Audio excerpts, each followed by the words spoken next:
Okie dokie, I believe we are all the way being recorded. Hello and welcome to my graveyard. I am your host of the evening, the Cemetery Man from Salem, Mass. Always taking names and kicking candy ass. Live and willing to go here with you on Grande's Graveyard. And welcome back to another edition of John Grande Unboxes the World. And today, in that vein, we've got an unboxing for you. I got this package in the mail this morning. Saw it right before I left for work. And I was like, when I get home, man, I'm unboxing that shit live on camera on the graveyard for each and every one of y'all. So I'm super excited about that. Now, this, unlike the last unboxing video I did when AJ sent me those killer sodas, thank you again, Mr. Zitro, this one I was expecting. This is Kino Lorber, their company. Every October, they do this really awesome sale called the Roctober Sale. And they have awesome, awesome titles in their catalog, whether it be horror films, drama films, comedies, you name it. They have a little bit of everything. And that's why I actually decided, I was like, pull the trigger on this, man. Like, you only live once. There was a small voice in the back of my head going, John, save the money, save the money. You don't need the Blu-rays. And then there was a louder voice going, motherfucker, buy the Blu-rays, treat yourself, pat yourself on the back. And I answered in my only Dusty Rhodes, voice. Come on, baby, let me tell you something. You're going to get those Kino Lorber Blues, baby. Let me tell you something. Everybody outside, drinking and smoking, everybody in the dream inside, laughing and joking, if you will, young Cody.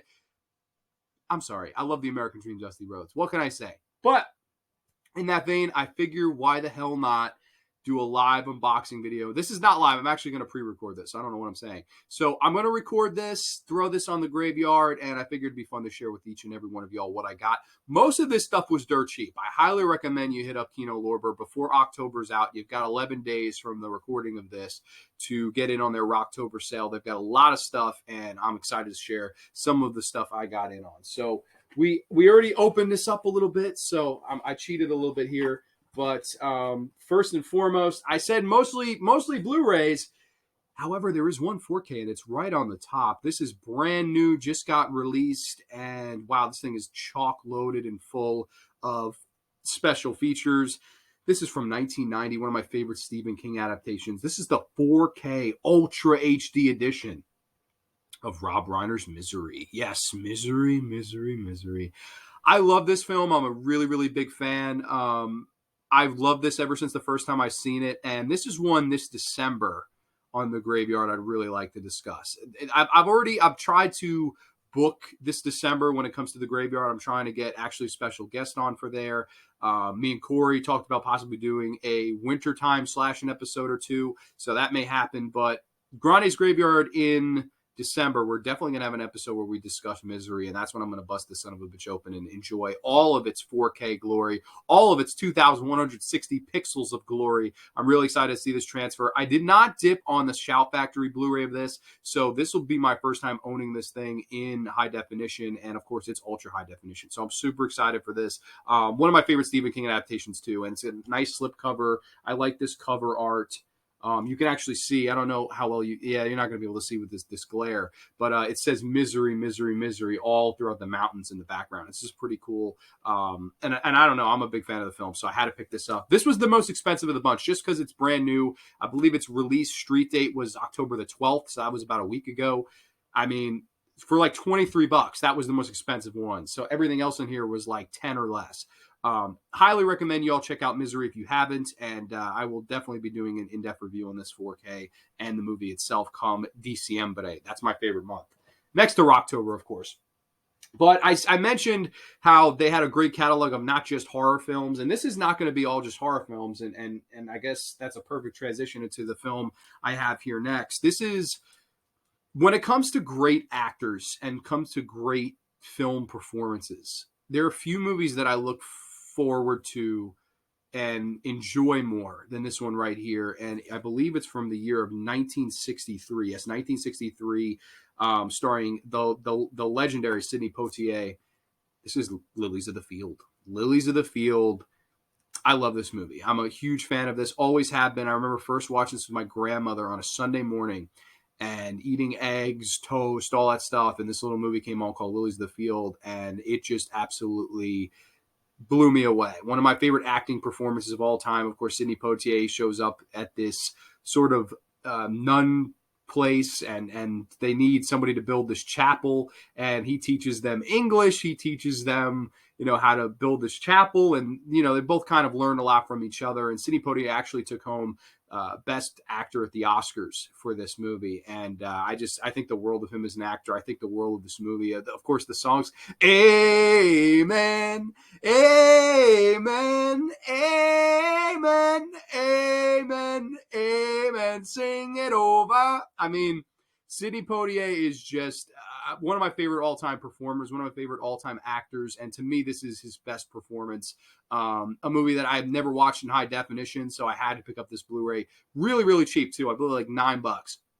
You can't beat it. Lilies of the Field on Blu-ray high def. Really love this movie. And it's funny. October, I go ham on horror. I mean, I'm going to do double show prep tonight, watching House from 86 and Burnt Offerings from 76. I go so hard on horror that sometimes early November I have that horror burnout week, and this is definitely I'm feeling horror burnout week. So Lilies of the Field, love this movie. Next up, another non-horror film, and from one of my all-time favorite filmmakers. Of course, a lot of people remember him from little films like Eraserhead and Mulholland Drive, but this will be my first time owning this one as well. This is David Lynch's Lost Highway. Yes, Lost Highway. This movie is such a mindfuck. Of course, a lot of David Lynch films are known for being mindfucks, but this one is notorious for switching lead actors halfway through the film and leaving it, of course, all up into your interpretation. And it's just wild. Of course, this husband and wife, they are watching these tapes that get dropped off at their door, and it's tapes of the husband killing the wife, and it's just very eerie. Bill Pullman does a great job in this. This is a really creepy film. I believe this was the last movie for quite a couple of actors. I believe, if I'm not mistaken, I don't see his name on the back here. I'm not sure, his name's not on the back here, but I believe this was the last film ever for Richard Pryor. Richard Pryor is a random, 3-minute scene in this film, and it was right before he had passed away, and I love Richard Pryor. This is a very trippy film, a little bit long, but it's definitely a really good one. I really want to give it a look in high definition. So this is Lost Highway, David Lynch. Great, great flick. Oh, yeah. It would not be a goddamn unboxing without a little bit of a Giallo flavor. This is from the year... I actually don't know when this was made. Oh, there's no date either on it. Well, sorry to hold y'all in suspense, but this is So Sweet, So Dead. Ooh, yeah. I'll be honest, I've never seen this before, but this cover art, how could you not fucking want to buy this movie? You see this cover art and you just, take my money. Take my fucking money right now. Don't ask me any fucking questions. Just take my money and let me watch So Sweet, So Dead. So I will give this a first-time watch. I've not seen this. I know I have a few diehard Giallo fans that watch my channel, and I would, if you highly recommend or you think it's bad or whatever, please give me a heads up. But I did drop the money on this. I wanted to give it a look. I'm always down to watch some more unique Giallo cinema, so I'm super excited to give this a look. I think, yeah, a naked woman is found. I could read this now. A naked woman is found murdered and mutilated in a prosperous small province town in southern Italy. But who killed her? Oh yeah, we will find out. We will find out, won't we? So Sweet, So Dead. Cool pickup. Now, this one, oh man, I have been wanting to see this ever since it came out because I'm a huge fan of the director, and I've loved him ever since I saw his segment in Three Extremes, which was called Cut. And this is director Park Chan-wook, and this is his film, Thirst. Yes, Thirst. This is apparently a really fucking insane vampire film from Japan, and I am always into watching new Japanese horror. I've not seen this, but I wanted to see it since the minute I heard it got released. I was like, oh man, I had held off for over 10 years. And once I saw this was on sale, $10, I snatched that sumbitch up quicker than you could say Thirst. So I'm excited to watch Thirst. I'm really excited to give this a look. I have never, ever been disappointed with Park Chan-wook. I believe he's actually Korean. I'm not positive. I always thought he was Japanese, but he might be Korean. I'm not positive. I'm not positive on that, but I really like his work. I think he's a fantastic director. He always delivers something entertaining. That's why I really, really like his work. And guys like Takashi Miike, whether you like or dislike their films, they're always entertaining. You're never going to be bored by one of these movies. And Thirst is one that I'm super looking forward to because it gets fantastic rave reviews on the internet and from everybody I know that's seen it. So I'm really looking forward to watching this Thirst. Up next, oh wow, well this I wasn't expecting this. When I ordered this, they said that this was back ordered and that I wouldn't get this for a few months, but I guess this is in the box too. So this is really cool. This is one of my favorite fucking movies probably ever, and I actually don't even mind the remake of this. This is from 1974. This is Walter Matthau, Robert Shaw, Martin Balsam in The Taking of Pelham. 1, 2, 3. Yes, I love this movie. I believe this is from the director Joseph Sargent. Yes, the director Joseph Sargent also directed a little film which has a Jaws connection called Jaws: The Revenge. And it's funny because Robert Shaw is in this the year before he was in Jaws. So pretty crazy. This is a great movie. Robert Shaw just plays one of the best heels. Matthau, one of the great playing it straight characters of all time. I really love Walter Matthau, of course, and stuff like this, and The Odd Couple. Just he has a great dry sense of humor about him. I really like Walter Matthau, and this is a movie that I have never owned, and I'm ashamed to say that. I actually really don't mind the remake either. I know my buddy JP. He is a huge fan of that remake with Denzel and John Travolta. Of course, Jimmy Gandolfini before he passed away. That's a really, really good little remake, but I have not seen the original in a long time, so I want to give a rewatch to this one, and I figured no better way to do it than on Blu-ray high def. So this is The Taking of Pelham. 1, 2, 3. Next up, I think we got a couple more here. Yeah, 2 more. Next up, oh yeah, see, I was heartbroken when I found out Don Jones had passed away because I am a huge fan of his, whether it be movies like The Forest, whether it be movies like Schoolgirls and Chains, which I actually covered on the Exploitation Explosion episode of Grande's Graveyard. And this was one of the only ones that he directed that I did not have in the collection already. And once I heard of his passing, I said, you know what? Next time, this movie goes on sale or I can get my hands on this movie, I pull the trigger and do it. And it is none other than his film, from 1975. 1975. This is Don Jones, The Love Butcher. He's the love butcher. He's gonna butcher your love. I'm sorry. I'm just a fan of exploitation, all right? I just love it. I love 70s exploitation cinema sleaze, if you will. And The Love Butcher is no goddamn exception. This is famous for me, of course. The original director was replaced by Don Jones, Income Don Jones, and he just fucking hit a home run. I really like this movie. I'm a huge fan of Don Jones. May he rest in peace. I just think the world of that guy. And it's so sad that literally weeks after I recorded that episode and reviewed Schoolgirls and Chains, he passed away. So rest in peace, Don Jones. I can't wait to watch this in your memory, man. Love Butcher, great, great little flick. And the last one of the Kino Lorber Hall, if I can get it out of the thing. This is a slipcover too. I didn't know that. That's fucking sick. This is another one I've actually talked about on the show when I did my underwater special where I discussed 6 underwater horror films from 1989 that were all basically trying to be The Abyss, trying to make the money that The Abyss thought it was going to make, and basically all 6 of them, including The Abyss, were commercial flops.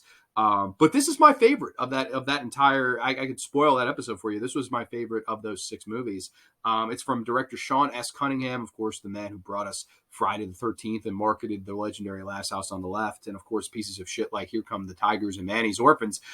This is his little deep sea underwater horror film called Deep Star 6. Yes, I'm super excited to own this. I know this is free on like everything, like Tubi and Amazon Prime and every streaming service there is, but number one, I'm happy to have the slipcover. Number two, I love this movie. I really, really like this movie. I love the cast.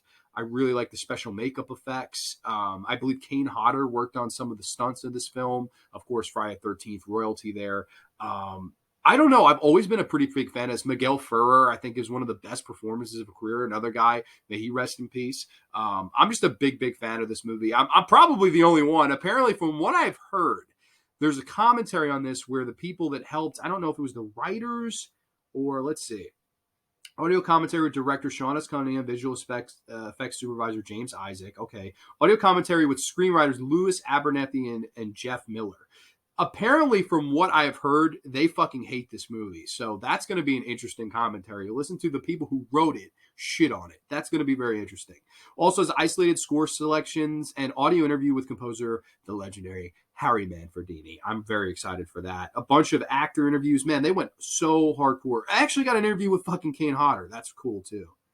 Yeah, no, I'm sorry. I had to fucking buy this. Like, I love this fucking movie. I love that. I'm so stoked it's a slipcover. I want to hear from Kane. I want to hear from Sean S. Cunningham. I want to hear from even these shitty writers who don't like this film. I don't know, but I'm definitely entertained to give that a look with the commentary. And I want to see the Blu-ray transfer as compared to the HD transfer on Amazon Prime. I want to see, audio differences, picture quality differences. Always a nerd about stuff like that. So I'm excited to check this out. But the box is empty. The box is empty now. Yes. So in review, I guess we can go back and forward. Deep Star 6. The Love Butcher. Thirst. So sweet, so dead, but good. Baklava. The Taking of Pelham 1, 2, 3. Lost Highway. Sidney Poitier and Lilies of the Field. One of my favorite movies. I love this movie. And, of course, Rob Reiner's Misery in 4K. So, really excited to check all these out.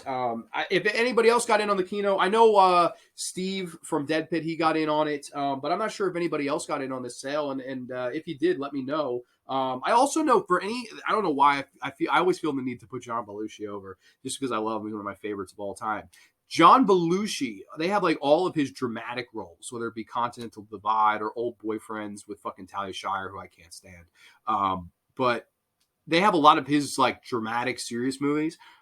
I was going to, but I already had like over $100 in the cart on this. By the way, I spent like $103 on this. So it was free shipping once you pass a certain point.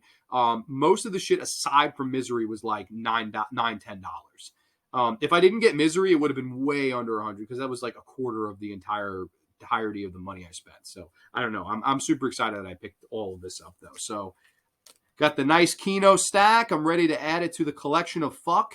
And I will upload this. Also, I want to say a couple things. Number one, the Hearst song from Connor Larkin, Scary Stories to Tell in the Dark, that will debut on the channel tomorrow. So stay tuned for that. He did a wonderful job covering that song from Scary Stories to Tell in the Dark. Connor, thank you. We love you.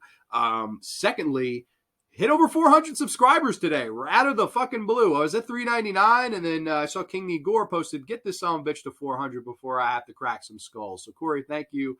I'm at 402 as the recording of this started. So thank you to everybody for the support.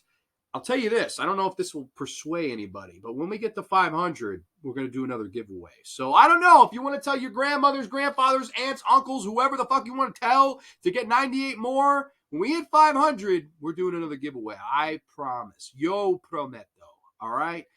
But until then, until tomorrow when Grande's Graveyard goes live with the Haunted House special, we will catch you next time. Only on the Grave.